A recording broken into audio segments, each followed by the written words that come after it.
എല്ലാവർക്കും നമസ്കാരം.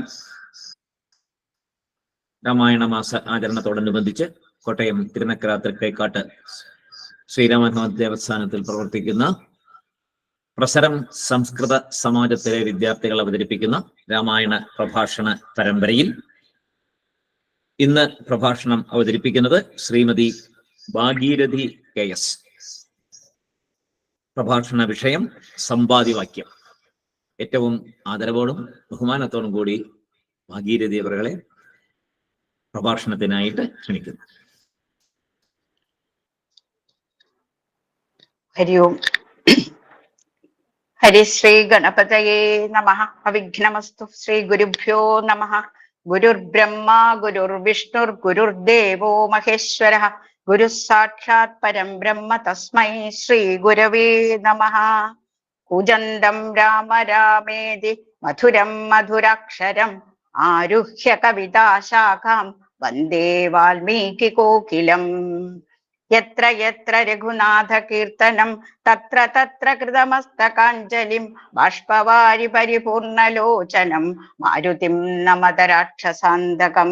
മനോജവം മാരുതതുല്യവേഗം ജിതേന്ദ്രിയം ബുദ്ധിമതാം വരിഷ്ഠം വാതാത്മജം വാനരയൂഥമുഖ്യം ശ്രീരാമദൂതം ശിരസാ നമാമി. ശ്രീരാമ രാമ രാമ ശ്രീരാമചന്ദ്ര ജയ. ശ്രീരാമ രാമ രാമ ലോകാഭിരാമ ജയ. ശ്രീരാമ രാമ രാമ രാവണാന്തക രാമ. ശ്രീരാമ മമ ഹൃദി രമതാം രാമ രാമ. എല്ലാ ഗുരുഭൂതന്മാർക്കും ഇന്ന് ഇവിടെ സന്നിഹിതരായ എല്ലാ സുഹൃതികൾക്കും എന്റെ നമസ്കാരം. ഈ പവിത്രമായ ഉദ്യമത്തിനു വേണ്ടി പ്രവർത്തിക്കുന്ന എല്ലാവർക്കും എന്റെ ആത്മാർത്ഥമായ പ്രണാമം. എല്ലാവർക്കും രാമചന്ദ്രസ്വാമിയുടെ അനുഗ്രഹം ഉണ്ടാകട്ടെ എന്ന് പ്രാർത്ഥിച്ചുകൊണ്ട് ഞാൻ എന്റെ കർത്തവ്യത്തിലേക്ക് കടക്കുന്നു. ഇന്ന് ഇവിടെ വിചാരം ചെയ്യാൻ തന്നിരിക്കുന്ന വിഷയം സമ്പാദ്യവാക്യമാണ്. അധ്യാത്മ രാമായണം മലയാളികളുടെ അധ്യാത്മ ജീവിതത്തിന്റെ ഭാഗമായി തീർന്നത് കർക്കിടക മാസത്തിലെ രാമായണ പാരായണത്തിലൂടെയാണ്. പൂന്താനത്തിന്റെ ജ്ഞാനപ്പാന എപ്രകാരമാണോ സാധാരണ ജനങ്ങളുടെ ഹൃദയത്തിലും വാക്കുകളിലും അലിഞ്ഞു ചേർന്നത്, അതുപോലെ ലളിതമായ ഭാഷയിലും ശൈലിയിലും രചിച്ചാണ് എഴുത്തച്ഛൻ രാമായണത്തെ ജനകീയമാക്കി തീർത്തത്. ബാലകാന്ഡം, അയോധ്യാകാന്ഡം, ആരണ്യകാന്ഡം, കിഷ്കിന്ധാകാന്ഡം, സുന്ദരകാന്ഡം, യുദ്ധകാന്ഡം എന്നീ 6 കാണ്ഡങ്ങളായി തിരിച്ചിരിക്കുന്ന അധ്യാത്മ രാമായണത്തിൽ കിഷ്കിന്ധാകാന്ഡത്തിലാണ് സമ്പാദിയുടെ ചരിത്രം വർണ്ണിക്കുന്നത്. രാമായണ കഥ എല്ലാവർക്കും ഹൃദിസ്ഥമാണ്. പിതാവിന്റെ സത്യപാലനത്തിനായി കാനനവാസം സ്വീകരിച്ച ശ്രീരാമചന്ദ്ര പ്രഭു വളരെയധികം ക്ലേശങ്ങൾ സഹിക്കേണ്ടി വന്നു. ഭഗവാനാണെങ്കിലും നാരായണീയത്തിൽ പറയുന്നത് പോലെ സ്വയം മർത്യാവതാര സ്തവകലു നിയതം മർത്യശിക്ഷാർത്ഥമേവം. മർത്യനായി ജനിച്ചു കഴിഞ്ഞാൽ ജീവിത സത്യം പഠിക്കാൻ, മർത്യനെ ജീവിത സത്യം പഠിപ്പിക്കാൻ വേണ്ടിയാണ് മനുഷ്യജന്മം ഭഗവാൻ സ്വീകരിച്ചത്. അതുകൊണ്ട് ആ ജീവിതത്തിലെ എല്ലാ ക്ലേശങ്ങളും ശ്രീരാമചന്ദ്ര പ്രഭു ഇവിടെ അഭിമുഖീകരിക്കുന്നുണ്ട്.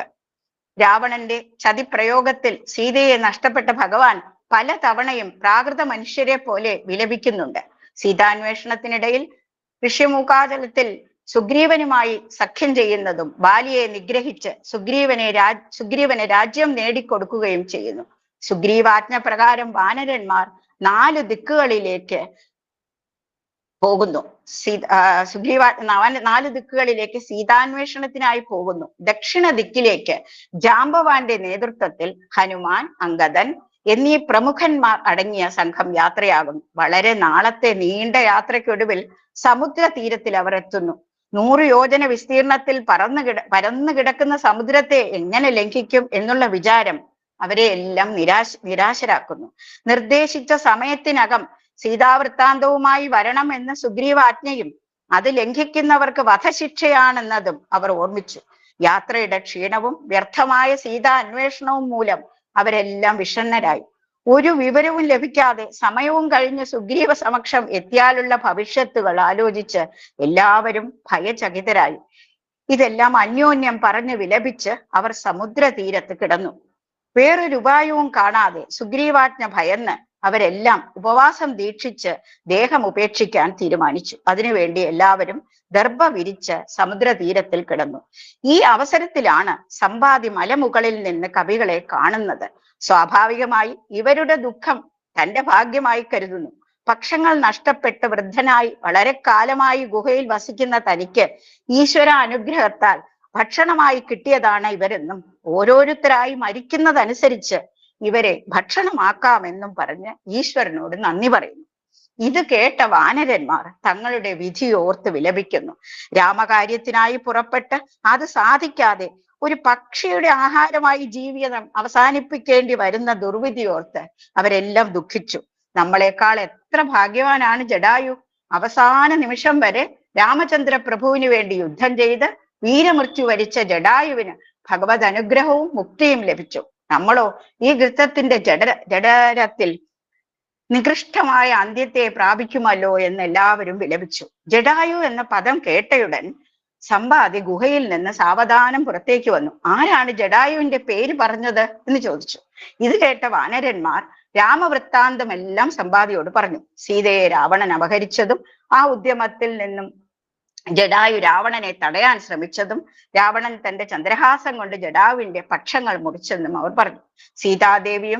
സീതാദേവിയുടെ അനുഗ്രഹം കൊണ്ട് ജടായു ഈ വൃത്താന്തമെല്ലാം ശ്രീരാമസ്വാമിയോട് പറഞ്ഞു. ആ ഭഗവാന്റെ മടിയിൽ തന്നെ മോക്ഷവും പ്രാപിച്ചു എന്ന വിവരം സമ്പാദിയോട് പറഞ്ഞു. അതിനുശേഷം സീതാന്വേഷണത്തിനായി സുഗ്രീവാജ്ഞയാൽ ഇവർ ദക്ഷിണ ദിക്കിലേക്ക് വന്നതാണെന്നും തങ്ങളും ശ്രമമെല്ലാം ഇതുവരെ വിപുലമായി എന്നുള്ള വിവരവും അവർ സമ്പാദിയെ അറിയിച്ചു. ഇതെല്ലാം കേട്ട് ദുഃഖാകുലനായ സമ്പാദി വാനരന്മാരോട് തന്നെ സമുദ്രത്തിനരികിലേക്ക് കൊണ്ടുപോകാൻ ആവശ്യപ്പെട്ടു. തന്റെ പ്രിയ സഹോദരനായ ജടായുവിന് വേണ്ടി സമ്പാദി ഉദകക്രിയകളും ചെയ്തു. പിന്നീട് ഗദ്ഗദ കണ്ഠനായി സമ്പാദി തന്റെ പ്രിയ സഹോദരനും ഒത്തുള്ള ബാല്യകാലത്തെ പറ്റി പറഞ്ഞു. അരുണന്റെയും ശ്വേനിയുടെയും മക്കളാണ് സമ്പാദിയും ജടായും. ഇവർ പക്ഷിപ്രമുഖനായ കഴുകന്റെ വംശത്തിൽപ്പെട്ടവരാണ്. ഇവരുടെ യൗവന കാലത്ത് രണ്ടുപേരും തങ്ങളുടെ ശക്തി പരീക്ഷിക്കുന്നതിനായി സൂര്യന്റെ അടുത്തേക്ക് പറന്നു. ജടായു വളരെ അശ്രദ്ധനായി ഉച്ച സമയത്ത് സൂര്യന്റെ ഭ്രമണപഥമായ സൂര്യമണ്ഡലത്തെ നോക്കി പറന്നു. അപകടം മനസ്സിലാക്കിയ സമ്പാദി തന്റെ പ്രിയ സഹോദരനെ രക്ഷിക്കാനായി വേഗത്തിൽ അവന്റെ മുകളിൽ പറന്ന് പൊതിഞ്ഞു പറന്നു. ഈ ഉദ്യമത്തിൽ സൂര്യന്റെ കത്തിജ്വലിക്കുന്ന താപമേറ്റ് സമ്പാദിയുടെ ചിറകുകൾ കരിഞ്ഞ് വിന്ധ്യാപർവ്വതത്തിന്റെ മുകളിൽ പതിച്ചു. അപകടത്തിൽ നിന്നും ജടായു രക്ഷപ്പെട്ടു. അതിനുശേഷം രണ്ടുപേരും പരസ്പരം കണ്ടിട്ടില്ല. സഹസ്രാബ്ദങ്ങൾക്ക് ശേഷമാണ് സമ്പാദിക്ക് തന്റെ സഹോദരന്റെ വൃത്താന്തം അറിയാൻ കഴിഞ്ഞത്. പക്ഷികളെ സംബന്ധിച്ചിടത്തോളം അവരുടെ പ്രധാന ഭാഗമാണ് പക്ഷങ്ങൾ. അവ നഷ്ടപ്പെട്ടാൽ ജീവിതം ദുസ്സഹമായി മാറും. ഇങ്ങനെയുള്ള അവസ്ഥയിൽ നിരാശനായി ജീവിതം വഴിമുട്ടിയ സ്ഥിതിയിലായ സമ്പാദിയെ നിശാകരൻ എന്ന മുനിശ്രേഷ്ഠൻ കാണുന്നു. എല്ലാം തകർന്ന ദുഃഖത്തിലായ സമ്പാദിയെ മുനി സംരക്ഷിക്കുന്നു. അതീവ ദുഃഖത്തിൽ നിന്ന് സമ്പാദിയെ മോചിപ്പിക്കുന്നതിനായി നിശാകര മുനി ഉപദേശിക്കുന്ന ഭാഗമാണ് സമ്പാദി വാക്യത്തിൽ എഴുത്തച്ഛൻ വിവരിക്കുന്നത്. നമ്മുടെ എല്ലാ പുരാണങ്ങളിലും ഇങ്ങനെ കാതലായ ഉപദേശങ്ങളുണ്ട്. ഭഗവത്ഗീതയിൽ ഭഗവാൻ നിരാശനായി തളർന്ന യുദ്ധഭൂമിയിൽ ഗാണ്ഡീവം കയ്യിൽ നിന്ന് വഴുതി വീണ് നിസ്സഹായനായി നിൽക്കുന്ന അർജുനന് തന്റെ കർമ്മം ചെയ്യാൻ വേണ്ടി ജീവിത തത്വം ഉപദേശിക്കുന്നു. അതിനുശേഷം കർമ്മനിരതനായി യുദ്ധം ചെയ്യുന്ന അർജുനനെ നമ്മൾ കാണുന്നുണ്ട്. അതുപോലെ ഭാഗവതത്തിലും 3-ാം സ്കന്ധത്തിൽ ദേവഹൂതി അമ്മയ്ക്ക് ജീവിത ദുഃഖങ്ങളിൽ നിന്ന് എങ്ങനെ രക്ഷപ്പെടാം എന്ന് കപിലനായി അവതരിച്ച ഭഗവാൻ പറയുന്ന കപിലോപദേശവും പ്രസിദ്ധമാണ്. നാരായണീയത്തിൽ ഭട്ടതിരിപ്പാട് ഈ ഭാഗം വളരെ ചുരുക്കി 15-ാം ദശകത്തിൽ പ്രതിപാദിക്കുന്നു. അധ്യാത്മരാമായണത്തിൽ വളരെ ലളിതമായ ഭാഷയിൽ നിശാകര മുനിയുടെ ഉപദേശ രൂപത്തിൽ എഴുത്തച്ഛൻ സമ്പാദിവാക്യത്തിൽ വിവരിക്കുന്നു. തന്റെ നിരാശയിൽ നിന്നും ഉയർത്തിയ ആ മുനിശ്രേഷ്ഠന്റെ വാക്കുകൾ സമ്പാദി തളർന്നിരിക്കുന്ന വാനരന്മാർക്ക് പറഞ്ഞു കൊടുക്കുന്നു. സത്യമായുള്ളതു ചൊല്ലുന്നതുണ്ടു ഞാൻ, കൃത്യം നിനക്കൊത്തവണ്ണം കുരുഷ്വനി. ദേഹം നിമിത്തമീ ദുഃഖമറിയുക നീ, ദേഹമോക്കിൽ കർമ്മസംഭവം നിർണയം. ദേഹത്തിലുള്ളൊരു അഹം ബുദ്ധി കൈക്കൊണ്ടു മോഹദാഹം കൃതി കർമ്മങ്ങൾ ചെയ്യുന്നു. ജീവിതത്തിൽ നമുക്കുണ്ടാകുന്ന എല്ലാ ദുഃഖങ്ങൾക്കും കാരണം നമ്മളിലുള്ള ദേഹചിന്തയാണ്. ഈ ദേഹമാണെങ്കിലോ നമ്മുടെ കർമ്മം കൊണ്ട് ലഭിച്ചതാണ്. ഞാൻ ഈ ദേഹമാണ് എന്ന വിചാരത്തിൽ കർമ്മം ചെയ്യുമ്പോൾ ഞാനാണ് ഇതെല്ലാം ചെയ്യുന്നത് എന്ന് സങ്കല്പിക്കുന്നു. അതിനാൽ നമ്മൾ വീണ്ടും വീണ്ടും കർമ്മപാശത്താൽ ബന്ധിതരാകുന്നു. ഞാനെന്നും എന്റേതെന്നുമുള്ള പാശമാണ് നമ്മളെ ബന്ധിക്കുന്നത്. ഇതിൽ നിന്നും എന്റെ വീട്, എന്റെ മക്കൾ എന്നിങ്ങനെ പല പല ബന്ധങ്ങൾ ഉണ്ടാകുന്നു. ഈ ചിന്തകളാൽ സംസാരമാകുന്ന ചുഴിയിൽപ്പെട്ട് പുനരഭിജനനം പുനരഭിമരണം എന്ന ചക്രത്തിൽ കുടുങ്ങി ആത്മാവിനെ അറിയാതെ കാലത്തെ കളയുന്നു. നശ്വരങ്ങളായ സുഖം അനുഭവിക്കാൻ വേണ്ടി പല കർമ്മങ്ങളും ചെയ്യുന്നു. അവയെല്ലാം പിന്നീട് ദുഃഖഹേതുക്കളായി മാറുന്നു. ചെയ്ത കർമ്മങ്ങളുടെ ഫലമായി പല പല ജന്മങ്ങൾ വീണ്ടും വീണ്ടും സ്വീകരിക്കേണ്ടി വരുന്നു. പിന്നെ ഹിന്ദുമണ്ഡലങ്ങളിലും അവിടെ നിന്ന് മഞ്ഞുതുള്ളിക്കൊപ്പം ഭൂമിയിൽ പതിച്ച് മുളച്ചു വരുന്ന ചെടികളിൽ ധാന്യമായി വിളഞ്ഞ് പുരുഷൻ ഭുജിക്കുന്ന ഭക്ഷണത്തിലൂടെ അവന്റെ രേതസ്സിലെത്തുന്നു. ഗർഭധാരണ സമയത്ത് പുതിയൊരു ജീവനായി രൂപം കൊള്ളുന്നു. ദിവസങ്ങളും മാസങ്ങളും കടന്ന് അമ്മയുടെ ഉദരത്തിൽ ഭ്രൂണമായി തുടങ്ങി പൂർണ്ണതയുള്ള ശരീരം സ്വീകരിക്കുന്നു. അമ്മയുടെ ഭക്ഷണത്തിൽ നിന്നും പോഷണം നേടി ആ ജീവൻ 5-ാം മാസത്തിൽ ചൈതന്യവത്താകുന്നു. മാതാവിന്റെ ജഠരാഗ്നിയും മറ്റ് സമ്മർദ്ദങ്ങളും പേറി മാതാവിന്റെ ഉള്ളിൽ കിടന്ന ആ ജീവൻ പൂർണ്ണ വളർച്ചയെത്തുന്നു. ഈ സമയം പൂർവ്വജന്മ സ്മരണയുള്ളതിനാൽ കഴിഞ്ഞതെല്ലാം ഓർക്കുന്നു. കർമ്മഫലങ്ങൾ കൊണ്ട് 10,100,000 യോനികളിൽ ജനിച്ചു കഴിഞ്ഞു. പല പല വേഷങ്ങൾ ധരിച്ച് ജീവിക്കാനായി വിവിധ കർമ്മങ്ങളും ചെയ്തു. നശ്വരങ്ങളായ സുഖങ്ങൾ അനുഭവിക്കാൻ വേണ്ടി ജീവിതകാലം മുഴുവൻ ഓടി നടന്ന് കർമ്മങ്ങൾ ചെയ്തു. ഒരു ജന്മത്തിലും പരമാത്മാവിനെ അറിയാൻ ശ്രമിച്ചില്ല. വിഷ്ണു സ്മരണയും ഉണ്ടായില്ല. മോക്ഷവും ലഭിച്ചില്ല. അതുകൊണ്ട് വീണ്ടും ഈ ഗർഭപാത്രത്തിൽ വന്ന് ജീവിത ദുഃഖം അനുഭവിക്കുന്നു. ഈ ജന്മത്തിൽ ഇതിൽ നിന്നും മോചനം നേടാൻ ശ്രമിക്കും എന്ന് ആ ഗർഭസ്ഥ ശിശു വിചാരിക്കുന്നു. ഭഗവത് സ്മരണയല്ലാതെ മറ്റൊന്നും ചെയ്യില്ല. ഇങ്ങനെ സദാസമയവും ഭഗവാനെ സ്മരിച്ച് ആ ശിശു ഗർഭപാത്രത്തിൽ കിടന്ന് ജന്മദുഃഖം അനുഭവിക്കുന്നു. ഈ ജന്മത്തിൽ യാതൊരു ദുഷ്കർമ്മവും ചെയ്യില്ല എന്ന പ്രതിജ്ഞയും എടുക്കുന്നു. 10 മാസം തികയുമ്പോൾ സൂതിവാദത്തിന്റെ ശക്തി കൊണ്ട് വിധിവശാൽ മാതൃജഠരത്തിൽ നിന്ന് വേദനയോടെ ഭൂമിയിൽ വീഴുന്നു. അപ്പോൾ തന്നെ മായയുടെ പിടിയിലാവുകയും ചെയ്യും. പിന്നീട് ജീവിതചക്രത്തിലെ ബാല്യം, കൗമാരം, യൗവനം, വാർദ്ധക്യം എന്നീ അവസ്ഥകളിലൂടെ കടന്നു പോകുന്നു. അവസാനമാകുമ്പോൾ ഞാൻ ഈ ജീവിതത്തിൽ എന്താണ് നേടിയത് എന്നും കഴിഞ്ഞ കാലത്തെ പ്രവൃത്തികളെ കുറിച്ചും ദുഃഖിച്ച് പ്രാരബ്ധം തീരുമ്പോൾ വീണ്ടും അതേ സംസാര ചുഴിയിൽ പെടും. ഭാഗവതത്തിൽ കപിലോപാഖ്യാനത്തിൽ ജന്തുസ്തുതി എന്ന പേരിൽ ഈ ഭാഗം പ്രതിപാദിക്കുന്നുണ്ട്. തസ്മാദഹം വിഗത വിക്ലവ ഉദ്ധരിഷ്യ ആത്മാനമാസു തമസ സുഹൃദാത്മനൈവ ഭൂയോ യഥാ വ്യസനമേതനേതന്ത്രം മാമേ ഭവിഷ്യതുപാസിത വിഷ്ണുപാദഃ. ജനനം കഴിഞ്ഞാൽ ഇനിയും സംസാര ദുഃഖം അനുഭവിക്കാൻ വയ്യ. ഞാൻ പരിപൂർണമായും ഭഗവാന് തന്നെ എന്നെ സമർപ്പിക്കും എന്ന് ആ ജന്തു ശപഥം ചെയ്യുന്നതാണ് ഈ വരികളിൽ. മുനിയുടെ ഉപദേശം സമ്പാദി വീണ്ടും വിവരിച്ചു. ദേഹത്തോടുള്ള മോഹമാണ് സകല ദുഃഖങ്ങൾക്കും കാരണം. സ്ഥൂല സൂക്ഷ്മ അവസ്ഥയ്ക്ക് മേലെ ഇരിക്കുന്നതാണ് പരമാത്മാവ്. സദാ ശുദ്ധവും ശാന്തവുമാണ് ആത്മാവ്. അദ്വൈനാണ്, ബുദ്ധനാണ്, പരബ്രഹ്മമാണ്. സത്യവും സനാതനവും നിത്യവും നിരുപവുമായ ആത്മാവ് ഏകനാണ്. ഈ പ്രപഞ്ചം മുഴുവൻ നിറഞ്ഞിരിക്കുന്നതും ആ പരമാത്മാവാണ്. ആ പരമാത്മാവ് തന്നെയാണ്. ആ ചൈതന്യത്തിനെയാണ് നമ്മൾ സർവേശ്വരൻ എന്ന് പറയുന്നത്. മറ്റൊന്നായി ഒന്നും തന്നെയില്ല.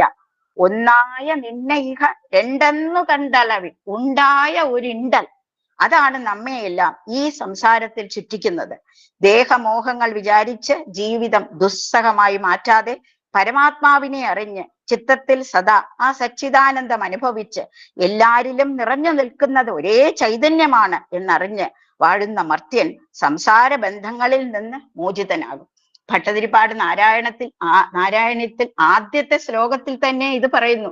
സാന്ദ്രാനന്ദാവബോധാത്മകം അനുപമിതം കാലദേശാവധിഭ്യാം നിർമുക്തം നിത്യമുക്തം നിഗമശത സഹസ്രേണ നിർഭാസ്യമാനം അസ്പഷ്ടം ദൃഷ്ടമാത്രേ പുനരൊരു പുരുഷാർത്ഥാത്മകം ബ്രഹ്മതത്വം തത്താവത് ഭാതി സാക്ഷാത് ഗുരുപവനപുരേ ഹന്ത ഭാഗ്യം ജനാനാം. ഇത്രയും പറഞ്ഞ് മുനി സമ്പാദിയോട് ഒരു വിവരവും കൂടി അറിയിച്ചു. ത്രേതായുഗം വരെ നീ ഭഗവത് ചിന്തയുമായി ഇവിടെ തന്നെ വസിക്കുക. ശ്രീരാമകാര്യത്തിനായി വാനരന്മാർ ഇവിടെ വരും. സീതയെ അന്വേഷിക്കുന്ന അവർക്ക് നിന്റെ ദീർഘദൃഷ്ടി ഉപയോഗിച്ച് സീതാദേവിയുടെ വാസസ്ഥലം പറഞ്ഞു കൊടുക്കൂ. ആ സമയത്ത് ഈശ്വര കൃപയാൽ നിന്റെ പക്ഷങ്ങൾ പൂർവ്വസ്ഥിതിയിലാകും. ഇത്രയും പറഞ്ഞ് മുനി അവിടെ നിന്നും പോയി. സമ്പാദിയുടെ വാക്കുകൾ വാനരന്മാർക്ക് ഉന്മേഷം നൽകി. ഭഗവത് കാര്യത്തിനായി തിരിച്ചവർക്ക് ഒരിക്കലും പരാജയം ഉണ്ടാകില്ല എന്ന ആത്മവിശ്വാസം അവർക്കുണ്ടായി. സമ്പാദി തന്റെ ദീർഘദൃഷ്ടി കൊണ്ട് സീതാദേവി എവിടെയാണ് എന്ന് വാനരന്മാർക്ക് വിവരിച്ചു കൊടുത്തു. സമുദ്രം കടന്ന് ലങ്കാരാജ്യത്ത് രാവണന്റെ രാജധാനിയിലെ അശോകവനത്തിൽ ശിംശിപാവൃക്ഷത്തിന്റെ ചുവട്ടിൽ സദാ രാമസ്മരണയുമായി ഇരിക്കുന്ന സീതാദേവിയെ സമ്പാദി തന്റെ ദൃഷ്ടിയിൽ കണ്ടു. വാനരന്മാർക്ക് സീതാദേവിയെ കാണാൻ സാധിക്കുമെന്നും രാമലക്ഷ്മണന്മാരെ വിവരം ധരിപ്പിച്ച് എല്ലാവരുമായി സമുദ്രം കടന്ന് അതിഗംഭീരമായ രാമരാവണ യുദ്ധം ചെയ്ത് രാവണവധത്തിന് ശേഷം സീതയെ രാമന് നേടിയെടുക്കാൻ സാധിക്കും എന്നും സമ്പാദി പറഞ്ഞു. മുനിയുടെ നേരത്തെയുള്ള പ്രവചനം അനുസരിച്ച് സമ്പാദിക്ക് ചിറകുകൾ പൂർവ്വസ്ഥിതിയിലാവുകയും ചെയ്തു. എല്ലാ കവിശ്രേഷ്ഠന്മാർക്കും ആശംസകൾ നേർന്ന് സമ്പാദി പറന്നുയരുകയും ചെയ്തു. ഈ ഭാഗത്തിൽ എഴുത്തച്ഛൻ ഊന്നിപ്പറയുന്ന ഒരു വലിയ തത്വമുണ്ട്: സത്സംഗത്തിന്റെ മഹത്വം. സമ്പാദിക്ക് തന്റെ ചിറകുകൾ നഷ്ടപ്പെട്ട് ദീനമായ അവസ്ഥയിൽ നിന്നും ജീവിതത്തിലേക്ക് തിരിച്ചു പറന്നുയരാൻ സാധിച്ചത് മുനിയുമായുള്ള സത്സംഗമാണ്. അതുപോലെ തന്നെ വാനരന്മാർക്കും എല്ലാ പ്രതീക്ഷയും നഷ്ടപ്പെട്ട് മരണം മാത്രമാണ് മുന്നിൽ എന്ന അവസ്ഥയിൽ നിന്നും ഉയർന്ന് ലക്ഷ്യസ്ഥാനത്തെത്താൻ സാധിച്ചത് സമ്പാദിയുമായുള്ള സത്സംഗമാണ്. മുനിയുടെ ഉപദേശത്താൽ സമ്പാദി നല്ലൊരു മാർഗദർശിയായി മാറുകയും ചെയ്തു. നാമസങ്കീർത്തനത്തിന്റെയും സത്സംഗത്തിന്റെയും മഹത്വം രാമായണത്തിൽ ഉടനീളം നമുക്ക് കാണാൻ സാധിക്കും. ഇവിടെ പ്രതിപാദിച്ചിരിക്കുന്ന ഓരോ കഥാപാത്രത്തിലും നമ്മൾ എന്തൊക്കെ ചെയ്യണം, എന്ത് ചെയ്യാൻ പാടില്ല എന്നുള്ള പാഠം സ്പഷ്ടമാണ്. പക്ഷികളാണെങ്കിലും ജടായുവും സമ്പാദിയും തമ്മിലുള്ള സഹോദര സ്നേഹം ഇവിടെ വ്യക്തമാണ്. തന്റെ ജീവൻ കൊടുത്തും സഹോദരനെ രക്ഷിക്കുന്ന സമ്പാദി സാഹോദര്യത്തിന്റെ ഉത്തമ ഉദാഹരണമാണ്. ഈ ഭാഗത്തിൽ സത്സംഗത്തിന്റെ മഹിമയും നാമസങ്കീർത്തനത്തിന്റെ മഹത്വവും അതുകൊണ്ട് നമ്മുടെ ജീവിതത്തിൽ ഉണ്ടാകുന്ന മാറ്റവും വ്യക്തമായി പ്രതിപാദിക്കുന്നു. പൂന്താനം ജ്ഞാനപ്പാനയിൽ പറയുന്ന വരികൾ ഇവിടെ പ്രസക്തമാണ്.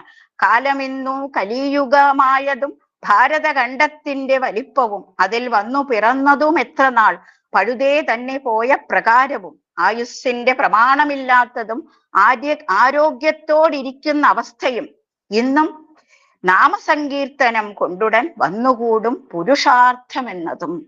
അതുപോലെ തന്നെ ശ്രീമദ് ഭാഗവതത്തിൽ പ്രഹ്ലാദൻ പറയുന്നു: ശ്രവണം കീർത്തനം വിഷ്ണോർ സ്മരണം പാദസേവനം അർച്ചനം വന്ദനം ദാസ്യം സഖ്യം ആത്മനിവേദനം. ഇവയിലെല്ലാം സത്സംഗത്തിന്റെയും നാമസങ്കീർത്തനത്തിന്റെയും മഹിമ എടുത്തുകാട്ടുന്നു. ഇത് തന്നെയാണ് എഴുത്തച്ഛൻ അധ്യാത്മ രാമായണത്തിലും വളരെ ലളിതമായി സമ്പാദിയുടെ വാക്കുകളിലൂടെ പറയുന്നത്. ശ്രീരാമനാമ സ്മൃതി കൊണ്ടു സംസാരവാരാനിധിയെ കടക്കുന്നിദേവരും രാമഭാര്യാലോകനാർത്ഥമായി പോകുന്ന രാമഭക്തന്മാരാം നിങ്ങൾക്കൊരിക്കലും സാഗരത്തെ കടന്നിടുവാൻ ഏതും ആകുലമുണ്ടാകയില്ലൊരു ജാതിയും എന്ന് പറഞ്ഞ് പറന്നു മറഞ്ഞിതത്യുന്നതനായ സമ്പാദി വിഹായസ. അതുപോലെ ഭാഗവത്തിലെ വൃത്രാസുരന്റെ വൃത്തഗീതയും ഈ സന്ദർഭത്തിൽ ഉദ്ധരിക്കാവുന്നതാണ്. അഹം ഹരേ തവ പാദൈകമൂല ദാസാനുദാസോ ഭവിതാസ്മ ഭൂയ മനസ്മരേ ദാസു പദേർ ഗുണാംസ്തേ ഗൃണ്ണീത വാക്പർമ്മ കരോതു കായഃ. അങ്ങയുടെ പാദങ്ങൾ മാത്രമേ എനിക്ക് ആശ്രയമുള്ളൂ.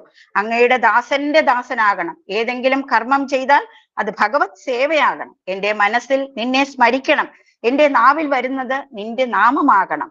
കണ്ണനെ കാണാത്ത കണ്ണെന്തിനാ കണ്ണ, നിൻ നാമം ചൊല്ലാത്ത നാവെന്തിനാ, നിന്നെ സ്മരിക്കാത്ത മനസ്സെന്തിനാ കണ്ണ, നിൻ പുരം പോകാത്ത പദമെന്തിനാ. ഈ മേൽ വിവരിച്ച കാര്യങ്ങളെല്ലാം നമുക്ക് സ്പഷ്ടമായി അനുഭവപ്പെടുന്നവയാണ്. തൃക്കൈക്കാട് സ്വാമിയാർ മഠത്തിൽ ധാരാളം ആധ്യാത്മിക കാര്യങ്ങളും സത്സംഗങ്ങളും നടക്കുന്നു. നമ്മുടെ വാർദ്ധക്യത്തിലെ മാനസിക സമ്മർദ്ദങ്ങളോ ശാരീരിക പ്രയാസങ്ങളോ ഇതിൽ ആത്മാർത്ഥമായി പങ്കെടുക്കുന്നവർക്ക് അനുഭവപ്പെടുന്നില്ല എന്നതൊരു പരമാർത്ഥമാണ്. അതിനെല്ലാം ഉപരിയായി ഞായറാഴ്ചകളിലും സന്ധ്യാവേളകളിലും പരമേശ്വരൻ സാറിന്റെ ശിക്ഷണത്തിൽ നടക്കുന്ന കുട്ടികൾക്കുള്ള ക്ലാസ്സുകളും നല്ലൊരു തലമുറയെ വാർത്തെടുക്കാൻ ഉതകുന്നവയാണ്. ഈ കാര്യങ്ങൾക്കെല്ലാം വേണ്ടി ആത്മാർത്ഥമായി മഠത്തിൽ പ്രവർത്തിക്കുന്ന നമ്മുടെ എല്ലാ ഗുരുഭൂതന്മാർക്കും മറ്റു സേവകർക്കും എന്റെ ഹൃദയം നിറഞ്ഞ അഭിനന്ദനം ഞാൻ ഇവിടെ രേഖപ്പെടുത്തിക്കൊള്ളുന്നു. മാനവ സേവയാണ് മാധവ സേവ എന്ന മുദ്രാവാക്യത്തോടുകൂടി ഇതിനു വേണ്ടി പ്രവർത്തിക്കുന്ന എല്ലാ സജ്ജനങ്ങൾക്കും ഭഗവാന്റെ അനുഗ്രഹം ഉണ്ടാകട്ടെ. ഇതുപോലുള്ള സത്സംഗങ്ങളും വിചാരധാരകളും ധാരാളം നടത്താൻ നമുക്ക് എല്ലാവർക്കും ഭാഗ്യം ഉണ്ടാകട്ടെ എന്ന് ശ്രീ രാമചന്ദ്ര പ്രഭുവിനോട് പ്രാർത്ഥിക്കുന്നു. ഇങ്ങനെ ഒരു സംഗമത്തിൽ പങ്കെടുക്കാൻ എനിക്ക് അവസരം തന്ന എൻ്റെ ഗുരുക്കന്മാരോടും ഇതിനുവേണ്ടി എല്ലാ സാങ്കേതിക സൗകര്യം ഒരുക്കി തന്ന മഹേഷ് വിദ്യ എന്നിവരോടും എൻ്റെ വാക്കുകൾ ഇത്രയും നേരം ശ്രവിച്ചിരുന്ന എല്ലാ സുഹൃത്തുക്കളോടും ഇത് ചെയ്യാൻ വേണ്ട ചൈതന്യം എന്നിൽ നിറച്ച ശ്രീ ഹനുമാൻ സ്വാമിയോടും ഞാൻ എൻ്റെ പ്രണാമം അർപ്പിച്ചുകൊള്ളുന്നു. എൻ്റെ ഈ എളിയ വാക്കുകൾ എൻ്റെ ഗുരുനാഥന്മാരുടെയും എൻ്റെ പിതാമഹന്മാരുടെയും പാതാരവിന്ദങ്ങളിൽ സമർപ്പിക്കുന്നു. ഇതിൽ എന്തെങ്കിലും തെറ്റുകൾ വന്നിട്ടുണ്ടെങ്കിൽ എന്നോട് ക്ഷമിച്ച് അനുഗ്രഹിക്കണം എന്ന് പ്രാർത്ഥിക്കുന്നു. കായേന വാചാ മനസേന്ദ്രിയൈർവാ ബുദ്ധ്യാത്മനാ വാ പ്രകൃതേത് സ്വഭാവാത് കരോമി യദ്യത് സകലം പരസ്മൈ നാരായണായേതി സമർപ്പയാമി. നല്ല വാക്കു ചൊല്ലണം, നന്മ ചെയ്തു വാഴണം, നാമഘോഷമെന്നും എൻ്റെ നാവിലായി വന്നിടണം. നല്ല ചിന്തയേകണം, മനസ്സു ശുദ്ധമാകണം, നിത്യനായ ചിൽ പ്രകാശരൂപനെ വണങ്ങണം. പൊഞ്ചിലമ്പു കൊഞ്ചിടുന്ന പിഞ്ചുപാദമോർക്കണം, ആ പദാബ്ജം തന്നിലായി സദാ നമിച്ചിടുന്നു ഞാൻ. ഓം ശാന്തി ശാന്തി ശാന്തി. ലോകാ സമസ്താ സുഖിനോ ഭവന്തു. ലോകാ സമസ്താ സുഖിനോ ഭവന്തു. ഹരി ഓം. ഇത്രയും സമയം ശ്രീമതി ഭാഗീരഥി സമ്പാദ്യവാക്യത്തിലൂടെ ആത്മതത്വത്തെ പ്രകാശിപ്പിച്ച് ഈ വേദിയെ അത്യധികം ധന്യമാക്കി. ഞങ്ങളുടെ എല്ലാവരുടെയും നമസ്കാരം അറിയിക്കുന്നു, എല്ലാവരുടെയും സന്തോഷവും അറിയിക്കുന്നു. ഇനിയും വരുന്ന വർഷങ്ങളിലും ഇനി എത്രയോ പരിപാടികൾ നമ്മുടെ മഠത്തിൽ ഉണ്ടാവും. എല്ലാ പരിപാടികളിലും സജീവമായി പങ്കെടുത്ത് ഇതേമാതിരി എല്ലാവർക്കും മനസ്സിലാകുന്ന രീതിയിൽ ആത്മതത്വങ്ങളും മറ്റുള്ള കാര്യങ്ങളും ഒക്കെ പറഞ്ഞു തരാൻ ഭഗവാൻ അനുഗ്രഹിക്കട്ടെ എന്നുകൂടി പ്രാർത്ഥിക്കുന്നു. ചേട്ടാ തരാം. തരാം. ഭാഗീരഥിയമ്മയുടെ വാക്കുകള് എങ്ങനെ പ്രശംസിക്കപ്പെടണമെന്ന് എനിക്കറിയില്ല. ഞാന് ആ പാദങ്ങളിൽ ശിരസാ നമസ്കരിക്കുകയാണ്. ഒരു മനുഷ്യ ജീവിതം എങ്ങനെ ലഭിച്ചു എന്നും അത് സായുജ്യ പദവിയിൽ എങ്ങനെ എത്തിക്കണമെന്നും ഒക്കെ വളരെ വിശദമായിട്ട് പഠിച്ച് ഒരു ശ്രേഷ്ഠയായ അധ്യാപിക എങ്ങനെയാണ് കുട്ടികളെ പറഞ്ഞ് മനസ്സിലാക്കി ഉദ്ഗതിക്ക് സഹായമാക്കുന്നത് എന്നിപ്പോഴാണ് മനസ്സിലാകുന്നത്. സത്യം പറഞ്ഞാൽ ഏതെല്ലാം ഗ്രന്ഥങ്ങളാണ് ഈ സമ്പാദ്യവാക്യത്തിന് ഉപോത്ബലകമായ ശ്രീ നാരായണീയം, ഭഗവത്ഗീത, ഭാഗവതം, ജ്ഞാനപ്പാന ഇതെല്ലാം എടുത്ത് വിളമ്പിയില്ലേ. ഇതിനകത്ത് സാരാംശമായുള്ള തത്വസംഹിതകൾ മുഴുവൻ ഈ സമ്പാദ്യവാക്യത്തിൻ്റെ അർത്ഥം വിവരിക്കാനായിട്ട് പരിശ്രമിച്ചു, അങ്ങേയറ്റം പരിശ്രമിച്ചു. ചെറിയ സംഗതിയല്ല. ഭാഗീരഥി അമ്മ സായുജ്യപതി അടയട്ടെ എന്ന് തന്നെ പ്രാർത്ഥിച്ചുകൊണ്ട് എൻ്റെ വാക്കുകൾ ഞാൻ ആ തൃപ്പാദത്തിൽ സമർപ്പിക്കുകയാണ്. അത്രയേറെ ഗംഭീരമായിരുന്നു സമ്പാദ്യവാക്യത്തിൻ്റെ പൊരുളും നമുക്കുള്ള മാർഗദർശനങ്ങളും. നന്ദി, നമസ്കാരം. ചേച്ചി നല്ല അവതരണമായിരുന്നു, കേട്ടിരിക്കാൻ നല്ല രസമായിരുന്നു. സമ്പാദ്യവാക്യം നല്ല. Thank you. പാദങ്ങളെ നമസ്കരിക്കുന്നു. നല്ല അവതരണമായിരുന്നു. വളരെ വളരെ ഇഷ്ടപ്പെട്ടു. നമസ്കാരം. സമ്പാദ്യവാക്യത്തിലൂടെ രാമായണത്തിന്റെ തത്വവിചാരം ഇത്രയും സംക്ഷിപ്തമായിട്ട് ഇത്രയും നല്ലതായിട്ട്, അയ്യോ എനിക്ക് പറയാൻ വാക്കുകൾ പോകാം. മധുചേട്ടൻ പറഞ്ഞ പോലെ അത്രയ്ക്ക് നല്ലതായിരുന്നു. ദൈവം അനുഗ്രഹിക്കട്ടെ. ഞങ്ങൾക്കൊക്കെ ഇത് കേൾക്കാനുള്ള ഭാഗ്യം ഉണ്ടായല്ലോ എന്നാണ് ഞാൻ ആലോചിക്കുന്നത്. Thank you. എല്ലാ നല്ല വാക്കുകൾക്കും എൻ്റെ നന്ദി. ഭഗവാന്റെ അനുഗ്രഹം. ശ്രീമതി ഭാഗീരഥിയുടെ പ്രഭാഷണം വളരെ ഉജ്ജ്വലമായ പല പ്രതിപാദ്യങ്ങളും അങ്ങനെ അത് ഉദാഹരണങ്ങളും എല്ലാം കൊണ്ട് തത്വങ്ങളെല്ലാം നമുക്ക് വളരെ വ്യക്തമായി മനസ്സിലാക്കാൻ സാധിച്ചു. Thank you.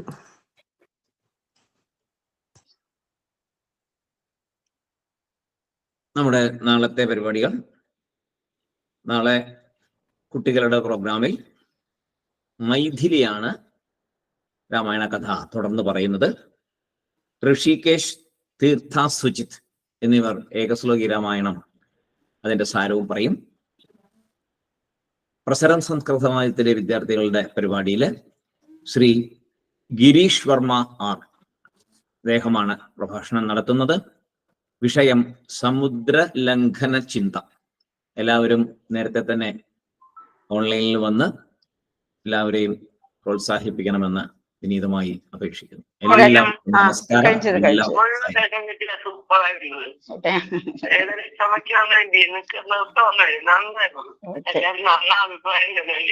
Okay okay thank you thank you thank you okay okay.